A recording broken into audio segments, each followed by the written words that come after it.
অন্য ইসলাম ফলো করছে। এক ধাপ এগিয়ে গিয়ে অনেক আলেম ওলামা শেখ মাশায়েখ তারা ফতোয়া দেয়, যারা আহলে হাদিস বা আমরা আহলে হাদিস দাবি করি নিজেদেরকে, বা সালাফি বলে আমরা যারা দাবি করি, আমাদেরকে কিছু কিছু মানুষ বলে এরা গায়ের মুকাল্লিদ, ভাই বলে কি বলে না? এরা ওয়াহাবি বলে কি বলে না? এরা লামাযাবি, মানে যেগুলো আমরা দাবি করি না সেগুলোকে আমাকে কটূক্তি করে আমাদেরকে অভিযোগগুলো করে। এবং ফতোয়ার জোর এত উঁচু মানের চলে গেছে যে আহলে হাদিসদের সঙ্গে খাওয়া দাওয়া করা যাবে না, তাদের বাড়িতে বিবাহ শাদী দেওয়া যাবে না, তাদেরকে সালাম দেওয়া যাবে না। এমনকি এক ধাপ আগে অনেক হুজুর বলছে, কোন আহলে হাদিসের কোন ক্ষেত খামার মাঠে যদি সুন্নিদের একটা গরু গিয়ে চড়ে আর সেখানকার ফসল খেয়ে যদি সেই দিন যে দুগ্ধ উৎপন্ন হবে, এই দুধ যদি গরু থেকে বের করে কোন সুন্নি যদি খায়, তারপরেও ভূমি করে তুলে দিতে হবে। মানে বুঝতে পারেননি ফতোয়ার জোর দেখেছেন? মানে আহলে হাদিসদের সঙ্গে তাদের মানে এতটা বিদ্বেষ। মানে আহলে হাদিসদের কোন জমিতে যদি কোনো গরুও চলে আসে, দেখে আপনার একটা ভুঁই আছে, এসে ধরেন ওই ধান খেয়ে নিয়েছে বা জব খেয়ে নিয়েছে বা গহমা খেয়ে নিয়েছে কোন সুন্নিদের গরুতে বা ছাগলে, সেই দিন যদি সেই গরুর দুগ্ধ যদি দহন করা হয়, মানে দুগ্ধকে কি বলেন আপনারা? জি, আপনারা নিয়ে নিয়েছেন। এখন ওই দুধটাও আমাদের সুন্নি ভাই যারা আছে তাদের খাওয়া জায়েজ নয়। খেয়ে যদি ফেলে তাহলে একদম আঙ্গুল ভরে দিয়ে তুলে ফেলতে হবে। 3 দিন ওই গরুর দুধ বিক্রি করে যদি ইনকাম করে ওটা হারাম হবে। কেন? অপরাধ। ওই গরু আহলে হাদিসদের এলাকাতে গিয়ে বা তাদের ভুঁই থেকে কি খেয়েছে? কোন খাবার খেয়ে দুগ্ধ তৈরি হয়েছে। ফতোয়ার জোর দেখেছেন কত? তাহলে মানুষ যেমন কিভাবে বুঝবে? সবাই তো আমরা দাবি করছি, আমরা যেমন দাবি করছি আহলে হাদিস, এটা হচ্ছে ইসলামের মূল ধারা। আমাদের আহলে হাদিসদের দাবি একটাই যে আমরা অবিকৃত ইসলাম চাই। 1400 বছর আগে মুহাম্মদ সাল্লাল্লাহু আলাইহি সাল্লাম যে ইসলাম তিনি আমাদের দিয়ে গেছেন, আমরা এখানে বাড়াতেও চাই না, কমাতেও চাই না। যেমন তিনি দিয়ে গেছেন তেমনই মানবো, এখানে এক চুল বাড়ানোর কোনো সুযোগ নাই। কিন্তু কিছু কিছু মানুষ তাদের দাবি না, ভালো যা আছে তাই আমরা করতে পারি, সেটা কোরআন ভাষায় থাক বা না থাক, ভালো যদি আমার মনে হয় আমি করতে পারবো। ভাই এমন দাবি আছে না নাই? চলেন শ্রোতাদের উদ্দেশ্যে আল্লাহ কোরআনুল কারীমে কি বলছেন। আপনি হেদায়েত যদি পেতে চান, তাহলে আপনাকে সঠিক পথ যদি পেতে চান, প্রকৃত জিনিস যদি আপনি পেতে চান, আপনাকে কোরআন মাজিদের কিছু আয়াত প্রথমে বলে রাখি। সূরা জুমার সূরা নম্বর 39 আয়াত নম্বর 18 আল্লাহ কোরআনে বলছেন, আল্লাযীনা ইয়াসতামিউনাল কওল ফায়াত্তাবিউনা হাসানা উলাইকা আল্লাযীনা হাদাহুমুল্লাহ উলাইকা হুম উলুল আলবাব। বাংলা ভাবার্থ, আল্লাযীনা ইয়াসতামিউনাল কওল, যারা মনোযোগ সহকারে কথা শ্রবণ করে। চাচা কি বলছে বলেন তো? ভুলে গেলেন নাকি আপনি? আল্লাহ কি বলছেন? আল্লাযীনা ইয়াসতামিউনাল কওল, যারা মনোযোগ সহকারে কথা শ্রবণ করে। মানে কথা থেকে শুনতে হবে। কথা যদি না শোনেন, দূর থেকে যদি বসে থাকেন, এটা আহলে হাদিসের মাহফিল, এটা আহলে হাদিস, এরা আলাদা ধারার, এদের ওয়াজ মাহফিলে যাওয়া যাবে না, এদের কথা শোনা যাবে না, এমন দাবি করে মুসলমান করতে পারে না। আল্লাহ বলছেন যারা মনোযোগ সহকারে কথা শ্রবণ করে, আপনার কথা শুনতে হবে। কথা কে বলছে এটা গুরুত্বপূর্ণ নয়, বরং কার কথা বলা হচ্ছে এটাই গুরুত্বপূর্ণ। অনেক সময় একজন হিন্দু পণ্ডিত আপনার এলাকায় এসে যদি বলে, শোনেন আপনারা মুসলমান কেন বন্ধন থেকে লোন নিচ্ছেন? আপনাদেরকে বন্ধন আছে নাকি? আছে? কোন হিন্দু পণ্ডিত যদি এসে বলে যে তোমরা মুসলমান বন্ধন অফিস থেকে কেন লোন তুলছো, কেন তোমার বউটাকে বন্ধু করে লোন তুলে ব্যবসা করছো? আরে তোমাদের নবী, ইসলাম ধর্মের নবী বলে গেছে যে জেনে বুঝে 1 টাকা সুদ খাই, মায়ের সঙ্গে জেনা করলে যে পাপ হয় সে পাপ হবে। তোমরা মুসলমান, তারপরেও কেন সুদের সঙ্গে যুক্ত আছো? কথা যদি কোন হিন্দু পণ্ডিত বলে, কথা ঠিক না ভুল? তাহলে কথা কি মানা যাবে না? যাবে। তার জন্য আল্লাহ বলছেন আল্লাযীনা ইয়াসতামিউনাল কওল, যারা মনোযোগ সহকারে কথা শ্রবণ করে, মানে কথা শুনতে হবে, দূর থেকে বসে থাকতে হবে না। ওরা আহলে হাদিস, ওদের মাহফিলে যাওয়া যাবে না, ওদের মাহফিলে গেলে ঈমান থাকবে না, ওদের মাহফিল করতে দেওয়া যাবে না। ভাই এমন কিছু মানুষ সমাজে আছে না নাই? আছে। এই ধরনের কোয়ালিটির মানুষ কোন মুসলমান মুমিন হতে পারে না। এই কোয়ালিটি ছিল 1400 বছর আগে আল্লাহর নবীর উপরে যখন আসমান থেকে বৃষ্টির ধারার মতো যখন ওহী বর্ষণ হচ্ছিল, সেই সময় আবু জাহেল, আবু লাহাব, উতবা, শাইবা এরা এই আচরণ করত। আল্লাহ নবী যখন কোরআন মাজিদ পাঠ করতেন, সাহাবীদেরকে কোরআনকে ব্যাখ্যা করে শোনাতেন, যখন দার্স তাদরিস দিতেন, ইসলামের তৌহিদ কোনটা, রিসালাতের যখন গুরুত্ব বুঝাতেন, ওই সময়তে আবু জাহেল, আবু লাহাব, উতবা, শাইবা, সিরাত ইবনে হিশাম প্রথম খণ্ড 22 নম্বর পৃষ্ঠায় সেই সনদে লেখা আছে স্পষ্ট ভাবে, আবু জাহেল তখন তার সঙ্গপাঙ্গকে বলতো, খবরদার মুহাম্মাদের মাজলিসে কেউ যাবে না, কারণ যে তার কাছে যায় সে তার ধর্মকে গ্রহণ করে নেয়, আমাদের বাপদাদা ধর্মকে ত্যাগ করে দেয়। ভাই এমন সমাজে মানুষ আছে না নাই? এখন দেখবেন বলবে যে না ওদের আলোচনা যাওয়া যাবে না, ওদের বক্তব্য শোনা যাবে না, ওদের বক্তব্য শুনলেই মানুষ যেন ওদের দিকে চলে যায়, মানুষের মধ্যে ভয় কাজ করে। কিন্তু এই ভয় কাজ করতো আজ থেকে 1450 বছর আগে আবু জাহেল কোয়ালিটির মানুষের মধ্যে। তাই তারা তাদের ভক্ত শ্রোতাদেরকে তারা মজলিসে আসতে দিত না নবীর, কারণ যে এসেছে কোরআনের ওহীর এই মিষ্টি স্বাদ পেয়ে সে আর বাড়িতে খালি হাতে ফিরে নাই, সে ইমানের দৌলত নিয়ে বাড়িতে ফিরেছে। এখনো দেখবেন আলহামদুলিল্লাহ যখন কোরআন সুন্নাহর সরাসরি অনুবাদ বলা হয়, মানুষ দেখবেন তারপরে তাদের কাছ থেকে আজকে প্রতিরোধ ইসলাম যারা বুঝতে পারে তারা আসে কি আসে না? আসে আলহামদুলিল্লাহ। তাই কোরআন মাজিদ হাদিসের ওহীর একটা দাম আছে, মানুষ ওহীকে পছন্দ করে মানতে চায়। আল্লাহ সুবহানাহু ওয়া তাআলা এমন হৃদয় আমাদের প্রত্যেককে তুমি জাগ্রত করে দাও, সকলে বলি আমিন। আল্লাহ এরপরে বলছেন আল্লাযীনা ইয়াসতামিউনাল কওল ফায়াত্তাবিউনা আহসানা, সে শুনলেই হবে না, শুনবেন বক্তার কথা আর সঙ্গে সঙ্গে মেনে নেবেন না, ফায়াত্তাবিউনা আহসানা, শোনার পরে সবচেয়ে উত্তম যেই কথা সেই কথাগুলোকে মানতে হবে। মানে বক্তার প্রত্যেক কথাকে মানা যাবে না, যেটা হাসান উত্তম কথা বক্তা বলছে এই কথাগুলোকে মানতে হবে। সাধারণ জনসাধারণ আপনারা এখন বিপদে, হুজুর আপনি বলছেন প্রকৃত ইসলাম, আপনি যে কথা দাবি করছেন এটাই সত্য, আর আরেকজন বক্তা সেও তো বলছে যে তারাই সত্য, তো সবার কথাই তো কোরআন সুন্নাহ দিয়ে বলছে, এখন কোনটা যে সত্য বুঝবো কিভাবে? একটা প্রশ্ন আসে কি আসে না? আসে না ভাইজান? আগে সাধারণ মানুষের সমস্যাগুলো আমি আপনার সাথে তুলে ধরি, যে আপনারা কোন পর্যায়ে আছেন, আপনারা কিভাবে প্রকৃত ইসলাম আর প্রচলিত ইসলাম বুঝতে পারবেন। দেখেন আল্লাহ শর্ত বেঁধে দিয়েছে, কথা শুনলেই হবে না, ইত্তেবা করতে হবে আহসানা, উত্তম জিনিসের। আর উত্তম জিনিস কোনটা? আমি যে কথা বলবো আমার ব্যাখ্যা বিশ্লেষণ তাৎপর্যটা উত্তম নয়। কবিগুরু রবীন্দ্রনাথ ঠাকুর যদি কোনো কথা বলে সেটা উত্তম কথা নয়। অ্যালবার্ট আইনস্টাইন যদি কোনো কথা বলে তার প্রত্যেক কথা উত্তম কথা নয়। তার কথার মধ্যে সত্য থাকতে পারে, মিথ্যাও থাকতে পারে, ভুল ত্রুটি থাকতে পারে, পারে কি পারে না? তাহলে উত্তম কথা কোনটা? প্রত্যেক আহলে হাদিস যারা আছে যখন কোনো খুতবা পাঠ করে প্রথমেই এই হাদিসটাকে পাঠ করে। সহিহ মুসলিম হাদিস নাম্বার 850, সুনান নাসাই কিতাবুল ইদাইন হাদিস নাম্বার 1578, সনদ সহিহ। আল্লাহ নবী পাঠ করতেন ফাইন্না খায়রাল হাদিসি কিতাবুল্লাহ, সবচাইতে উত্তম কথা কার কথা? চাচা কার কথা? আল্লাহ কোরআনে বলছে সবচেয়ে উত্তম জিনিসের অনুসরণ করো, ভালো কথাগুলোকে বেছে বেছে মানো। ভালো কথা কোনটা? আমি যদি করে ব্যাখ্যা করে এই কথা ভালো হতেও পারে, মন্দ হতেও পারে, কিন্তু আল্লাহর নবী বলছেন ফাইন্না খায়রাল হাদিসি কিতাবুল্লাহ, সবচাইতে দামি কথা, ভালো কথা, উত্তম কথা সেটা আল্লাহর কিতাবের কথা, মানে আল কোরআনের কথা। আমরা একমত না দ্বিমত পোষণ করি? একমাত্র সকলেই। তারপর আল্লাহ নবী বলছেন ওয়া খায়রাল হাদি হাদি মুহাম্মদ সাল্লাল্লাহু আলাইহি সাল্লাম, এরপর দুনিয়াতে সবচেয়ে উত্তম কথা যেটা নবী মুহাম্মদ সাল্লাল্লাহু আলাইহি সাল্লামের কথা। তার মানে কোরআন আর এই হাদিসকে সামনে রেখে বুঝতে পারলাম যে মানতে হবে একমাত্র কোরআন আর হাদিস, এর বিরুদ্ধে যত বড় মহত্তম পুরুষ যাক না কেন তার কথা মানা যাবে না। আল্লাহ তারপরে বলছেন উলাইকাল্লাযিনা হাদাহুমুল্লাহ, যাদের মধ্যে এই গুণ আছে, যাদের মধ্যে এই বৈশিষ্ট্য আছে যে তারা মানুষের কথা শোনে, শোনার পরে সবগুলোকে মানে না, কোরআন সুন্নাহর সঙ্গে মানদণ্ডে মানে, এই ধরনের মানুষকেই আমি আল্লাহ মূলত হেদায়েত দিয়ে থাকি। আল্লাহ যাকে তাকে হেদায়েত দেন না। হেদায়েত পাওয়ার জন্য প্রথমে হৃদয়কে উন্মুক্ত রাখতে হবে, যে না যেটা হক পাবো মেনে নেব।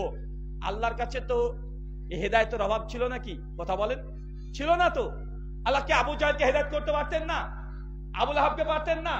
উতবা শাইবা পারতেন না? ফেরাউন পারতেন না? পারতেন, কিন্তু তারা শোনার মতো ধৈর্য তাদের ছিল না, হৃদয় উন্মুক্ত ছিল না। তারা সত্য দেখেছে, সত্য দেখার পরে সত্যকে প্রত্যাখ্যান করে দিয়েছে। নবী মূসা আলাইহিস সালামের কওম বনী ইসরাইল নবী মূসাকে দেখছে যে লাঠি ফেলে দিল সাপ হয়ে গেল, দেখছে সমুদ্রকে দুই ভাগ করে দিয়েছে, ফেরাউন সম্প্রদায় সবাই বলেছে মুসা একজন জাদুকর, বলেছে কি বলে নাই? বলেছে। আল্লাহর নবীকে কাফেররা বলেছিল তুমি যদি সত্যি নবী হও তাহলে চাঁদকে 2 ভাগে ভাগ করে দেখাও। আল্লাহ নবী করে দেখিয়ে দিলেন। কিন্তু যারা অন্ধ, হৃদয় তালাবদ্ধ, সঙ্গে সঙ্গে তারাই বলেছে নিঃসন্দেহে মুহাম্মদ একজন জাদুকর সাল্লাল্লাহু আলাইহি সাল্লাম। তার মানে বুঝতে পারলাম যে সত্য গ্রহণ করার মতো হৃদয় লাগবে। লাগবে কি লাগবে না?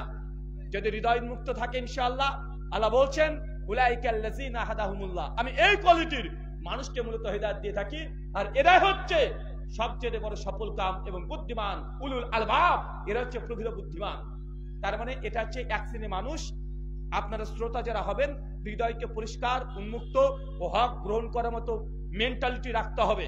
কিন্তু আমাদের সমাজে আছে কি যে না, হক কোনটা, সত্য কোনটা, যে বক্তার যত বেশি ভক্ত বেশি সে হচ্ছে হক। ভাই সমাজে আছে না নাই? আরে ভাই আপনার বক্তব্যতে কয়জন লোক হয়?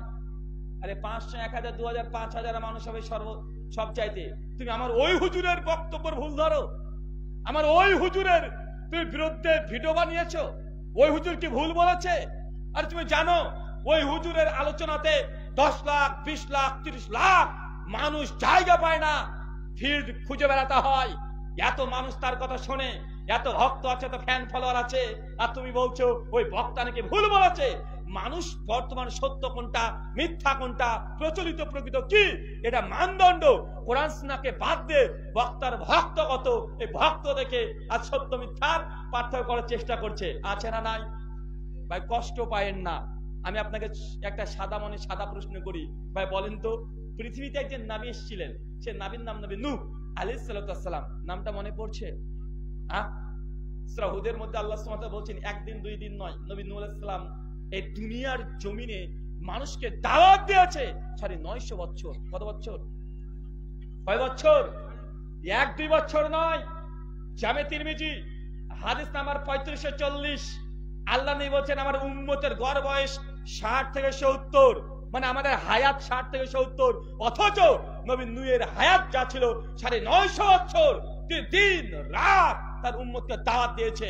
তাফসীর তাবারি, তাফসীর কুরতুবী, ইবনে কাসির, যে কোন তাফসীর উঠে দেখেন নবী নূহ আলাইহিস সালামের দাওয়াতকে তার সন্তানই গ্রহণ করেছিল। কথা বলেন, কেনান দাওয়াত গ্রহণ করেছিল? নূহ আলাইহিস সালামের স্ত্রী তার দাওয়াত গ্রহণ করেছিল। সূরা হুদ, সূরা তাহরিম আয়াত নম্বর 11, নূহ আলাইহিস সালামের স্ত্রী নবী লূত আলাইহিস সালামের স্ত্রী জাহান্নামে যাবে। নূহ আলাইহিস সালামের সন্তান কেনান, সূরা হুদ আয়াত নম্বর 38, জাহান্নামে যাবে। তাফসীর তাবারিতে এই আয়াতগুলোর ব্যাখ্যা করতে গিয়ে বলছেন নবী নূহের উম্মত সর্বোচ্চ কে বলছে 22 জন, 27 জন, 38 জন, 50 জন, 70 জন, 100 জন, 100 জন ক্রস করেনি, পার করেনি কোন মুফাসসির। তার মানে কি বুঝলেন? 950 বছর দাওয়াত দিয়ে নবী নূহ আলাইহিস সালামের ফ্যান কয়জন ছিল? কতজন ফ্যান ছিল? মানে ফেসবুক থাকলে ফলোয়ার, ইউটিউব সাবস্ক্রাইবার, মানে ফ্যান ফলোয়ার একদিন 2 দিন নয়, 950 বছর দাওয়াত। তারপরে 100 জন তার দাওয়াত গ্রহণ করে নাই, তার পরিবারের দাওয়াত গ্রহণ করে নাই, তার জনস্রোত জনসমুদ্র তাকে কেউ মেনে নেয় নাই।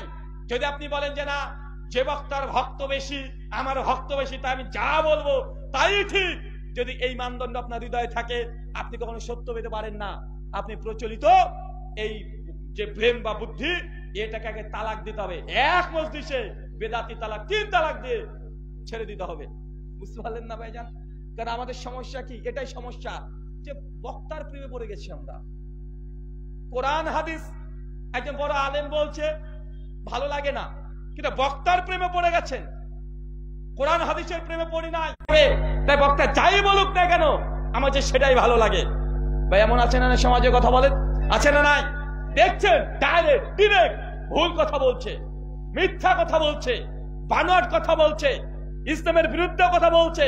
তারপরেও দেখবেন যেহেতু আপনি তাকে ভালোবাসেন, তাই তার ভালোটাকেও আপনি এমন ভাবে ব্যাখ্যা করে তাকে ভালো প্রমাণ করার চেষ্টা করছেন যে সে একদম ঠিক কথাই বলেছে। আর আমাকে যদি আপনার পছন্দ না হয়, আমার কোরআনের কথাগুলো দেখবেন, আমি কোরআনের কথাও যদি বলি, আপনি আমার কথাগুলোকে ডাইরেক্ট উল্টে ধরেন। আমি দেখেছি আমাদের অনেক মুসলিম ভাইরা আছে, কিছু করি নাই, শুধু ফেসবুকে ধরেন একটা কোরআনের আয়াত, একটা হাদিস লিখেছি, বাংলাতে অনুবাদ দেওয়া আছে, আর কিছু করি নাই, কমেন্ট গুলো চেক করবেন, বলবে ইহুদির দালাল। আছে না নাই কথা বলেন? মানে এটা কি বলেন তো ভাইজান?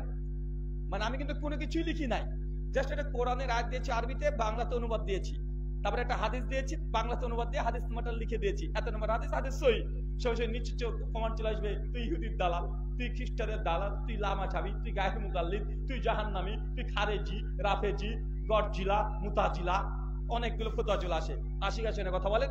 মানে শ্রোতা তাদের মেন্টালিটি এমনটা হয়ে গেছে, মানে যে আমার কাছে ভালো তার ভুলটাও ভালো, আর যে খারাপ তার ভালোটাও খারাপ। বা এমন আছে না নাই? তাই যদি সত্য এবং বক্তার প্রেমে নয়, কোরআন এবং সুন্নাহ, কোরআন এবং হাদিস এবং সালাফদের সালফে সালিহিনের যে ফাহাম, যে বুঝ অনুযায়ী যতক্ষণ কোরআন সুন্নাহকে আপনি না দেখছেন ততক্ষণ পর্যন্ত কখনোই আপনি সত্য পেতে পারেন না। এ দেখেন আলোচনা শুরুতে হুজুর দেখুন বলে, বাবারে আল্লাহ সুবহানাহু ওয়া তাআলা 18,000 মাখলুকাত সৃষ্টি করিয়াছেন এক টান। বা দেয় কি দেয় না? দেয় না? 18,000 মাখলুকাত। ন্যাশনাল জিওগ্রাফি 2011 সালে রিপোর্ট পেশ করে বলছে যে গোটা সৃষ্টি জগতে প্রায় 1,68,000 প্রাণের অস্তিত্ব বিজ্ঞান পেয়ে গেছে। কত বলেন তো? 1,68,000। শুধু সমুদ্রের নিচে 9,000 প্রজাতির মাছই আছে। হুজুর বলছে 18,000। মানে বুঝতে পারলেন না মনে হয়? হুজুর বলছে 18,000। অথচ বিজ্ঞান সায়েন্স মানে দেখতে পাচ্ছি যারা আপনারা জীবন বিজ্ঞান নিয়ে পড়াশোনা করেছেন, আর এখন এত তো যাওয়ারও দরকার নাই, গুগল মামা তো আছেই, আছে না?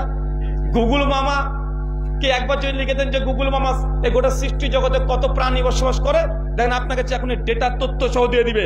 এখন মানুষকে আর চোখে ধুলো দিয়ে বক্তব্য দেওয়ার যুগ চলে গেছে। মানে আগে যা ইচ্ছা তাই মানুষ বলে গেছে, কিন্তু এখন স্টিল নাও এখনই এই তথ্যগুলো যাচাই করা যাবে কি যাবে না? যাবে কি যাবে না? যাবে। এখানে আপনার যত হাজার মানুষ বসে আছেন তার চাইতে এই যে 10-12টা এখানে ঝুলছে, এগুলোতে আরো তার দ্বিগুণ আছে না নাই? কথা বলেন। 10 দিন 12 দিন পর আজকে আলোচনা এখানে হয়ে গেল, আজকে শেষ, আর 2 ঘন্টা পর আলোচনা শেষ, এই প্যান্ডেল ভাঙা হয়ে যাবে, খেল খতম। কিন্তু এই যে ধারণ করা হয়ে গেছে, এখন যতদিন ইউটিউব হাফেজাহুল্লাহ আছে ততদিন চলবে। চলবে না ভাইজান? মানে যতদিন আমাদের সোশ্যাল মিডিয়া প্ল্যাটফর্ম আছে ততদিন এই আলোচনাগুলো মানে চলতে থাকবে। কোনটাতে 10,000 20,000 মিলিয়ন বিলিয়ন, মানে মানুষ এখন যা ইচ্ছা বলে চলে যাবে, এটা সম্ভব নয়। হুজুর বলছে 18,000 মাখলুকাত, অথচ বিজ্ঞান সায়েন্স আমরা বলছি না, এই সৃষ্টি জগতে 1,68,000 প্রাণের অস্তিত্ব পাওয়া গিয়েছে।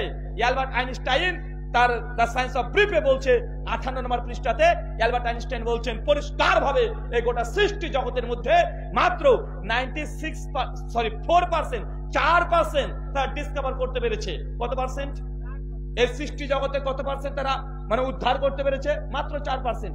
96% ডার্ক ম্যাটার, ডার্ক এনার্জি, এটা দিয়ে পূর্ণ, মানে অন্ধকার, তারা যেতেই পারেনি। গোটা সৃষ্টি জগতের মাত্র 4% বিজ্ঞান অস্তিত্ব পেয়েছে, তাতেই 1,68,000 প্রাণীর অস্তিত্ব হয়ে গেছে। গোটা 100% যেদিন করবে, এখন আপনার হুজুর যে বলছে 18,000 মাখলুকাত, এখন আমি কি করব বলেন? সূরাতুল ফাতিহা, রব্বুল আলামিন, সূরা কাহফ 16 আয়াত নম্বর 18, এই 2 আয়াতের ব্যাখ্যা করতে গিয়ে ইমাম ইবনে কাসির রাহিমাহুল্লাহ, বিখ্যাত গ্রন্থ তাফসীর ইবনে কাসির, ইমাদুদ্দিন ইবনে কাসির রাহিমাহুল্লাহ লেখক, 701 হিজরিতে জন্ম, 774 হিজরিতে তার ওফাত মৃত্যু। আজকের নয়, প্রায় 700 বছর আগেকার তাফসীর। হানাফি, শাফি, মালিকি, হাম্বলি, দেওবন্দি, বেরেলভি, জামাত ইসলামী, যতগুলো দল আছে সবার কাছে, আহলুস সুন্নাহ ওয়াল জামাতের যত দল আছে সবাই ইবনে কাসিরকে সম্মান করে, শ্রদ্ধা করে, হুজ্জাত দলিল হিসাবে দলিল গ্রহণ করে। ইমাদুদ্দিন ইবনে কাসির এই আয়াতের ব্যাখ্যা করতে গিয়ে বলছেন যে আল্লাহ সুবহানাহু ওয়া তাআলা আসমানের জমিনে কত কোটি যে মাখলুকাত সৃষ্টি করেছে, মানুষ আর জিন জাতি যদি গুনতে শুরু করে আল্লাহর মাখলুকাত নিয়ামত গুনে শেষ করতে পারবে না। কথা বলে বুঝতে পারলেন না? কোরআন হাদিসের প্রকৃত দাবি কি? যে আল্লাহর মাখলুকাত গুনে শেষ করা যাবে? চাচা, আল্লাহর নিয়ামত গুনে শেষ করা সম্ভব না। কিন্তু হুজুর যে বলল 18,000, এখন এটা হচ্ছে প্রচলিত আর প্রকৃত। মানে যা হুজুর বলছে মনে করছে এটা ইসলাম, এটা শুধু মুসলমানের মধ্যে আছে এমনটা নয়, অমুসলিমদের মধ্যে এরকম ঘটনা দেখা যায়। আমরা তো ইন্ডিয়ান, তাই না? আলহামদুলিল্লাহ, আমরা ইন্ডিয়ান না সকলে? মানে এই কথা বলে নিলাম, দেখেছি আমি এই কথা যেটা বলবো, এই যে ইন্ডিয়ান স্বীকৃতি দিয়ে নিয়ম কেন জানেন? এই যেখানে মামুগুলো আছে সব। এখন আমি যে কথাটা বলবো এটা যদি বাংলাদেশ থেকে অবস্থান করে যদি বলি তাহলে আমি দেশদ্রোহী হয়ে যাবো। তাকে স্বীকার করে দেবো যে আমি ইন্ডিয়াতে আছি এখন। আপনার সাক্ষ্য দিচ্ছেন তো নাকি? আমার সঙ্গে কয়েক বছর আগে যে হিন্দু পণ্ডিতের কথা হচ্ছিল, তো উনি দেখবেন মাঝে মাঝে নামযজ্ঞ হয়, এলাকাতে হয় না, ওটাকে হরিবাসর বলা হয়। ওই নামযজ্ঞ বা হরিবাসর 3 দিন 4 দিন 7 দিন ধরে তারা করে। একটা কথাই বারবার বলে, কি কথা? হরে কৃষ্ণা কৃষ্ণ কৃষ্ণ হরে হরে, হরে রাম রাম রাম হরে হরে। বেশ ভালো কথা, দারুণ কথা আছে। 32 অক্ষর তারাও দেখবেন ওই মালা জপ করে। অনেক দেখবেন ইসকনি পণ্ডিত যারা আছে দেখবেন হাতের মধ্যে একটু কি ঢুকিয়ে নেবেন একটা কাপড়ের, হরিনাম জপ করছে, করে না? মানে তারা তসবি করছে, আমাদের হুজুরা যেমন করে, ওরা তসবি গণনা করছে। তো আমি এই হরে কৃষ্ণ হরে মানে কৃষ্ণ কৃষ্ণ হরে হরে এই মন্ত্রকে বলা হয় মহামন্ত্র। মানে কলিযুগের সর্বশ্রেষ্ঠ এই মন্ত্র যে একবার পাঠ করেছে তার সমস্ত পাপ ধ্বংস হয়ে গেছে, মানে সে কনফার্ম স্বর্গে যাবে। মানে আমি একবার পাঠ করে ফেলেছি, সনাতনী শাস্ত্র অনুযায়ী আমি এখন স্বর্গের দোল খেলছি। কথা বুঝতে পারলেন না ভাই? কারণ পরিষ্কার ভাবে বলা হচ্ছে শ্রীমদ ভাগবত গীতার 18 অধ্যায়ের শেষ 4টে শ্লোক, যারা জ্ঞান যোগে শ্রীকৃষ্ণের নাম নেবে, যারা ভক্তি যোগে শ্রীকৃষ্ণের নাম নেবে, তারা স্বর্গে যাবে। তো আমি তো ভালোভাবেই নিয়েছি, নি নাই? তা আমি ধরেন জান্নাতে মানে স্বর্গে চলে যাব অলরেডি। কিন্তু সত্য কথা হচ্ছে এইটা যে এই হরে কৃষ্ণ এই যে শ্লোক, এই যে মন্ত্র, যেটাকে হচ্ছে মহামন্ত্র, কলিযুগের পাপ বিনাশকারী মন্ত্র, সব জায়গায় চলছে। অথচ 4খানা বেদ, ঋক সাম যজু অথর্ব, 20,536 খানা মন্ত্র আছে, একটা জায়গাতেও এই মন্ত্রটাই নাই, এই মন্ত্রই নাই। অথচ মহামন্ত্র সব জায়গায় পাঠ করা হচ্ছে। বৈষ্ণবী সমাজ অনেকগুলো ভাগ আছে, ইসকনি, গৌরী বৈষ্ণব অনেকগুলো ভাগ আছে, রামকৃষ্ণ সবাই যারা কৃষ্ণ ভক্ত তারা সকলে হরে কৃষ্ণ কৃষ্ণ কৃষ্ণ হরে হরে পাঠ করছে। অথচ 4 বেদের এক জায়গাতেও মন্ত্রই নাই, মন্ত্রই পাওয়া যায় না। আমাদের পশ্চিমবাংলার সবচাইতে বড় উৎসবের নাম কি? শারদীয় দুর্গা উৎসব আছে না নাই? কথা বলেন। আমি একজন ভাইকে বলেছিলাম, ভাইজান দুর্গা যে ভগবান, তো যদি আমাকে দেখাতেন এই গীতার মধ্যে থেকে যে দুর্গা ভগবান, পাশাপাশি দুটো শব্দ, দুর্গা পূজা করার জন্য যত টাকা লাগে আমি মুসলমান ওয়াদা করছি তোমাকে দিয়ে দিব। 8 বছর হয়ে গেল, এখনো কেউ দেখাতে পারেনি। অথচ এটা হচ্ছে সবচেয়ে বড় কি? কথা বলেন, সবচেয়ে বড় কি? সবচেয়ে বড় উৎসব। অবাক হয়ে যাবেন, ধর্মের নামে যেগুলো সমাজে চলছে এর অস্তিত্ব শাস্ত্রে নেই। এটা শুধু মুসলমান নয়, সব জায়গাতে আছে। চলেন আপনাকে একটু উদাহরণ দিয়ে আপনি বুঝতে পারবেন। ভাইজান যারা মাধ্যমিক পাস করছেন কে কে একটু হাত তোলেন তো দেখি। মাধ্যমিক ক্লাস 10 এই কয়জন? আর কেউ নাই? হ্যাঁ, আচ্ছা বলেন তো বড়দিন 25শে ডিসেম্বর কি? আরো জোরে, আরে ভাই আরো জোরে। বড়দিন 25শে ডিসেম্বর হচ্ছে বড়দিন, তাই না?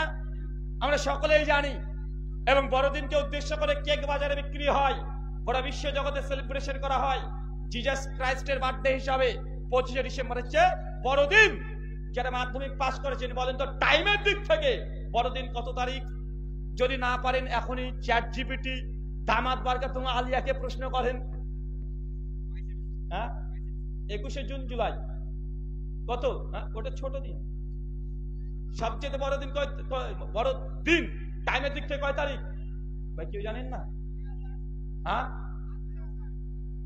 7 আসর, তাই বলছে। মানে বাংলা বলছেন নাকি আপনি? ভাই ও তো আমিও বুঝি না, বাপও বুঝে না। মানে আষাঢ় ভাদ্র কার্তিক অগ্রহায়ণ পৌষ মাঘ এই 12 মাসের নামও হয়তো ঠিকঠাক বলতে পারবো না, উল্টা পাল্টা হয়ে যাবে। আচ্ছা সবচেয়ে বড় দিন কয় তারিখ টাইমের দিক থেকে?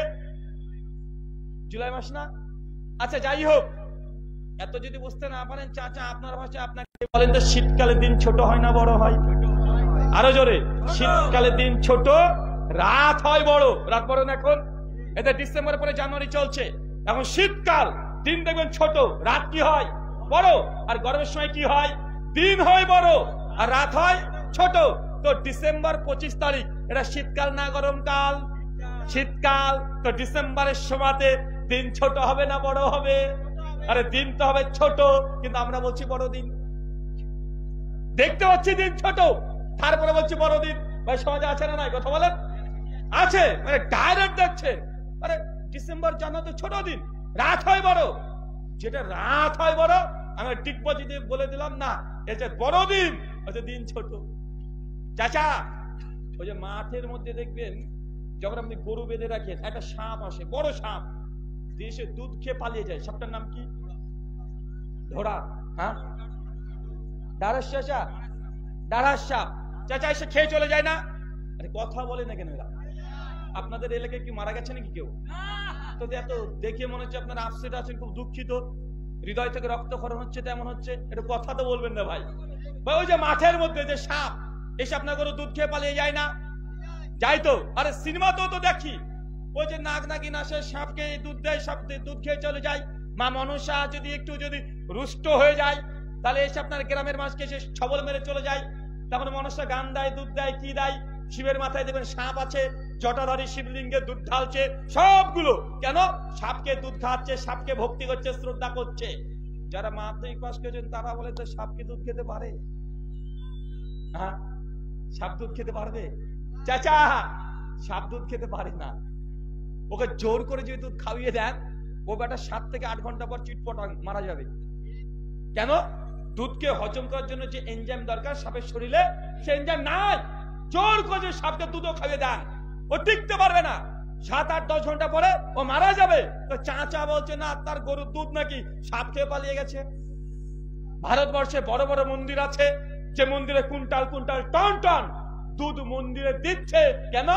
সাপ নাকি খায়, বাবা নাকি খায়। অথচ কিছুদিন আগে রিপোর্ট পেশ করেছিল বড় মন্দির, ওইখান থেকে যে দুধ ঢালছে, ওই দুধের সাইড দিয়ে একটা পাইপ করা হচ্ছে, পাইপ করা আছে, তারপরে বড় বড় ড্রাম লোড হচ্ছে, ওই দুধ আবার বিক্রি করছে, আবার কাস্টমার কিনছে, আবার মন্দিরে দিচ্ছে।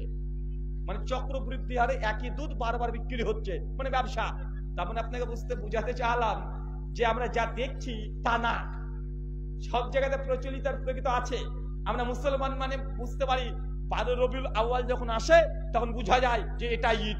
আর ঈদুল ফিতর, ঈদুল আজহা কি রে ভাই, ये क्या चीज है? ওটাই হচ্ছে সবচেয়ে বড় ঈদ। বাঁচানো নাই? কথা বলেন। নবীজির আগমন শুভেচ্ছা স্বাগতম করে কাওয়ালি বাজাচ্ছে, ডিজে বাজাচ্ছে। অমুসলিমরা ভাবছে বাপ রে বাপ, এই তো মুসলমানদের অনুষ্ঠান। দেখবেন যখন আসে মুহররম মাসের 10 তারিখ আসে আশুরা, সেই সময় কিছু মুসলমান আছে হাই হচ্ছেন বলছে, আর চিৎকার মেরে গোটা শরীরকে মানে কাটাছেড়া করছে, আর মানুষও লাইন হয়ে দেখছে। অমুসলিমরা ভাবছে এটা হচ্ছে ইসলাম, বা মনে করছে কি করছে না, অথচ ইসলামের মধ্যে এই দুটো ঘটনা নাই। এই দুই অনুষ্ঠান আছে। কথা বলেন, এই দুই অনুষ্ঠান সে ইসলামের কোন সম্পর্ক আছে? কোন সম্পর্ক নেই। তার জন্য আমি বলেছি, হিন্দুদের হরে কৃষ্ণ ওই মন্ত্র যে পাঠ করে দলিল প্রমাণ কিছু নেই।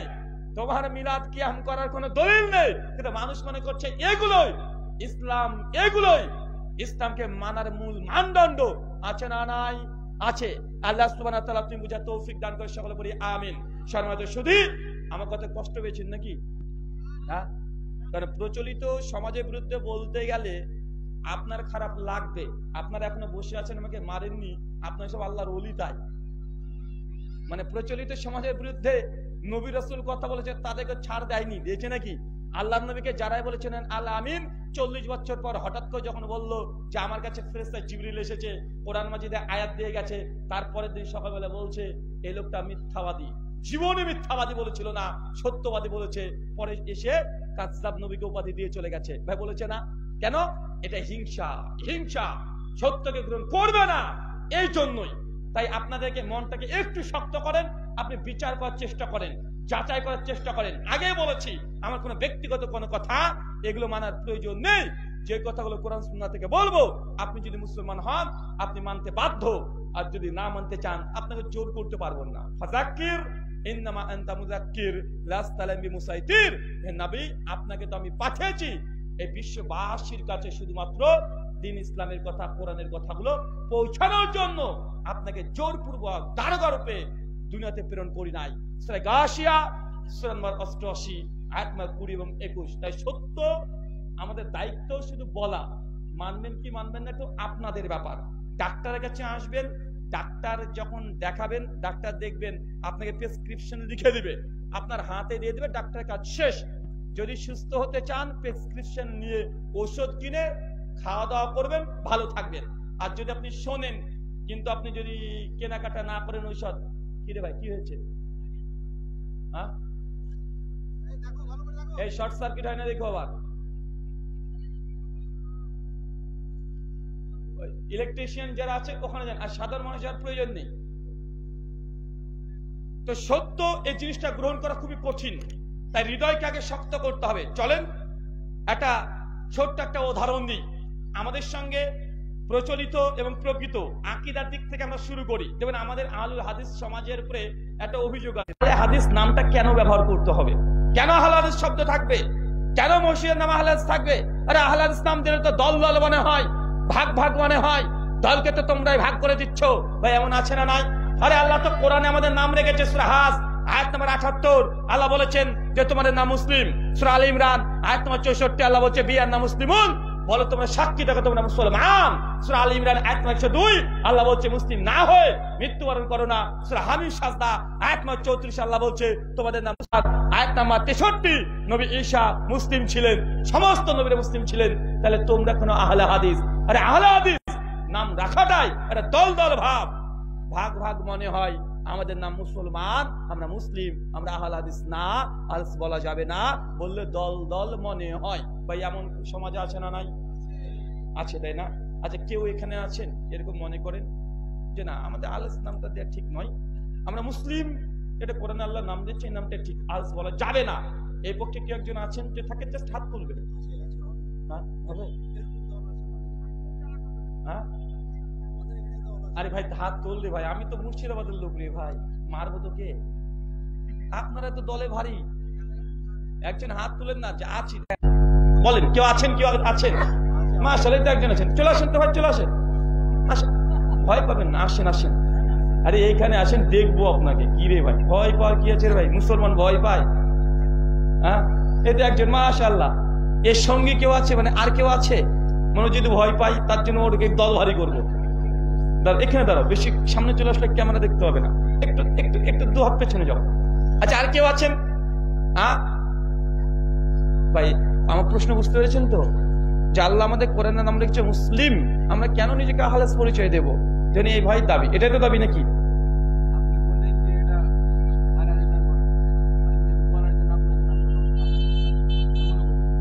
বুঝি না কি দাবি তোমার, বলো। হ্যাঁ মানে আপনি কি নিজেকে আহলে হাদিস দাবি করেন? মানে আস্তে আস্তে আস্তে আস্তে আস্তে মানে আমাকে সহযোগিতা করতে এসেছে। না না থাকো, তুমি থাকো, তুমি সহযোগিতা করতে এসেছো।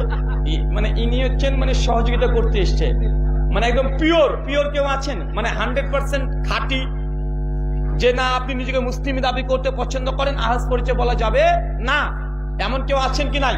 আছে না নাই? কেউ নাই? কত সুন্দর একটা অফার দিয়েছি রে ভাই, কারণ আমি আলোচনা করে পরে চলে যাব, পরে বলবে যে আমি ছিলাম, আমি কিন্তু জবাব দিতে পারতাম। প্রকাশ করছে না কেন রে ভাই? আচ্ছা তোমার নাম কি? হ্যাঁ আবুজার হোসেন। নাম কে রেখেছে? বাবা। আল্লাহ আমাদের নাম কি রেখেছে? তোমার আব্বা কি নাম রেখেছে? আবুজার। তো আমি যখন বললাম যে তোমার নাম কি, তুমি কার পরিচয়, মানে কার দেহ নামটার পরিচয় দিয়েছো? আল্লাহর না তোমার বাপের? কেন? বা আল্লাহ আমাদের নাম কি রেখেছে? মুসলিম। বাপ নাম রেখেছে কি? আবুজার। কোন নামে পরিচয় দিয়েছে? আর আপনাকে ওটা বিশ্ব জগতে যত মানুষ আছে কোন নামে পরিচয় দেন? আল্লাহর দেওয়া নামে না বাপের দেওয়া নামে? কোনটা? বাপের দেওয়া নামে। তো আল্লাহ যদি শুধু মুসলিম নাম রেখেছে, তা আমাদের যদি শুধু মুসলিম নামই হবে, আহলে হাদিস বলা যাবে না, তো আবুজার বলার দলিল কই? হ্যাঁ এখন বলতে পারেন যে হ্যাঁ আছে আছে আছে আছে, সহিহ বুখারীর মধ্যে আছে যে আল্লাহ নবী বলেছে সন্তান যখন হবে তার সুন্দর নাম রাখো। অবশ্যই আছে, হাদিস বুখারী মুসলিমের। তবে হ্যাঁ পরের হাদিস আল্লাহ নবী পরিষ্কারভাবে বলেছে যে আল্লাহর কাছে সবচেয়ে উত্তম, ভালো, বেস্ট নাম হচ্ছে দুইটা, একটা আব্দুল্লাহ, একটা আব্দুর রহমান। তৃতীয় কোন নাম যে ভালো এগুলো কোরআন হাদিসে নাই। তাই প্রত্যেক মানুষের নাম হবে মাত্র তিনটে। এক, আল্লাহ কোরআন দিয়েছে মুসলমান মানে মুসলিম, আর নবী বলেছে দুটো নাম হচ্ছে উত্তম, একটা আব্দুল্লাহ, একটা আব্দুর রহমান। তো সবার নাম আব্দুল্লাহ আব্দুর রহমান রাখতে হবে, তৃতীয় কোনো নাম রাখা যাবে না। রাখা যাবে? কথা বলেন। তা আল্লাহ তো বলে মুসলিম, বাপ রেখেছে আবু জার, আমার নাম রুহুল আমিন, আর একজন নাম ধরেন নাট বল্টু, যা আছে তার এলাকায় যার নাম চলে, আসে না ভাইজান? তো যাদের ঠিক আছে তুমি বসো, তার মানে আমরা বুঝতে পারলাম যে আমাদের নাম শুধু আহলে হাদিস, এই নামটা একটা ইসিম নয়, এটা কি সিফাত। আহলে হাদিস কি বলেন তো ভাইজান? আহলে হাদিস কি সিফাত, বৈশিষ্ট্য। কয়জন আল্লাহ? কয়জন আল্লাহ? কয়জন বলতেও লজ্জা রে, লাঠি পেটা করতে হবে নাকি রে ভাই? কথাই বলে না এরা। আল্লাহ কয়জন? আল্লাহ একজন। আল্লাহর নাম কতগুলো? আল্লাহ 99টা নাম। আর রহমান, আল কারিম, আল হাকিম, এগুলো হচ্ছে আল্লাহর নাম। এই নামগুলো সিফাত, প্রত্যেকটা বৈশিষ্ট্য, অ্যাট্রিবিউটস, বিশেষণ, আল্লাহর গুণ। কিন্তু আল্লাহ কয়জন? কুল হুয়াল্লাহু আহাদ, বলো তিনি আল্লাহ এক এবং অদ্বিতীয়। আমাদের সর্বশেষ লাস্ট নবী কয়জন? একজন, মুহাম্মদ সাল্লাল্লাহু আলাইহি সাল্লাম। কিন্তু তার নাম কতগুলো আছে? শারহ সুন্নাহ লিল বাগাবী হাদিস 3436। আল্লাহ নবী বলছেন আমাকে আল্লাহ অনেকগুলো নাম দিয়েছে, যেমন মুহাম্মদ, আহম্মদ, আল মাহি, আল আকিব। সূরা সফের 6 নম্বর আয়াতে আহমদ নাম আসছে। সূরা মুহাম্মদের 40 নম্বর আয়াত মা কানা মুহাম্মাদুন, মুহাম্মদ নাম আসছে। তাহলে বোঝা গেল নবী শেষ নবী একজন। তার নাম কতগুলো? প্রায় 100-র কাছাকাছি। ইমাম ইবনে কাসির রাহিমাহুল্লাহ তাফসীরাতের মধ্যে 100-র কাছাকাছি আল্লাহ নবীর নাম নিয়ে এসেছে। এই নামগুলো কি? প্রত্যেকটা আল্লাহ নবীর বৈশিষ্ট্য। আল্লাহ সুবহানাহু ওয়া তাআলা কখনো বলছে ইয়া আইয়ুহাল মুদাম্মিল, কখনো মুজাম্মিল, মুদাসসির নাম আছে না কোরআনে? নবীর নাম আছে। মুসলমানের নাম যে শুধু আল্লাহ মুসলমান রেখেছে এমনটা নয়। কোরআন খুলেন সূরা মুমিনুন আয়াত নাম্বার 1, 2, 3। কদ আফলাহাল মুমিনুন, আল্লাহ আমাদেরকে মুমিন বলে ডেকেছে কি ডাকে নাই? চাচা, আমাদেরকে আল্লাহ মুমিন বলে ডেকেছে কি ডাকে নাই? আল্লাহ তো আমাদেরকে মুমিন বলে ডেকেছে, মুসলমান বলে ডেকেছে। সূরা মুদাসসির মধ্যে হিজবুল্লাহ, আল্লাহর দল বলে ডাকা হয়েছে। হয়েছে কি হয় নাই? সহিহ বুখারী কিতাব জিহাদের মধ্যে আসছে আল্লাহ নবী সাহাবীদেরকে বলছে আহলে বদর। তো সাহাবী তো সাহাবী, ও তো মুসলমান। তো নবী কি বলল? আহলে বদর। আছে না নাই? আহলে উহুদ। হাদিসের পৃষ্ঠায় ভান্ডারে ভান্ডারে খুঁজতে পেয়ে যাবেন যে আল্লাহ নবী স্বয়ং সাহাবীদেরকেও বিভিন্ন নামে তিনি ডেকেছেন, গোত্র বিশেষ ভাগ করে দিয়েছেন। সূরা কোরআন মাজিদ খুলেন, সূরা তাওবা আয়াত নম্বর 100। সাহাবীদেরকে দুই ভাগে আজির এবং আনসার। আছে না নাই? তার মানে বুঝতে পারলাম জিনিস একটা হলেও গুণের কারণে, কোয়ালিটির কারণে বিশেষণযুক্ত কোন নাম ব্যবহার করা খারাপ নয়। যেন কোরআন একটা, কোরআনের নাম কতগুলো? কতগুলো নাম? কোরআনকে ফুরকান বলা হয়েছে, কোরআনুল হাকিম, কোরআনুল করিম, কোরআনুল মাজিদ। আছে না নাই? আছে। তার মানে বুঝতে পারলাম আর একটা বিষয়, জিনিস একটা কিন্তু তার কোয়ালিটির কারণে নাম রাখা এটা খারাপ কোনো কিছু নয়। আমরা প্রত্যেকে মুসলমান। যদি কোনো অমুসলিম, ইহুদি, খ্রিস্টান, কলভিল, মুচিবাথর তারা যদি আমাকে বলে যে রুহুল তুমি কোন ধর্মের মানুষ, আমি ডিরেক্ট বলবো আমি মুসলমান। কিন্তু সেই সময় যদি বলে যে আমি আহলে হাদিস, তাহলে আমি পাগল ছাড়া কিছু না। কিন্তু মুসলমান যখন বলবে যে তুমি কি, ও তো দেখছে বাট আমি মসজিদে নামাজ পড়ছি, আবার বলছে এই তুমি কোন মাযহাব মানো, তখন কি বলবেন আপনি? চাচা, আপনি মসজিদে আছেন, নামাজ পড়েছেন, ওর সঙ্গে পড়েছেন, বুকের উপরে হাত বেঁধেছেন মানো, বা কোন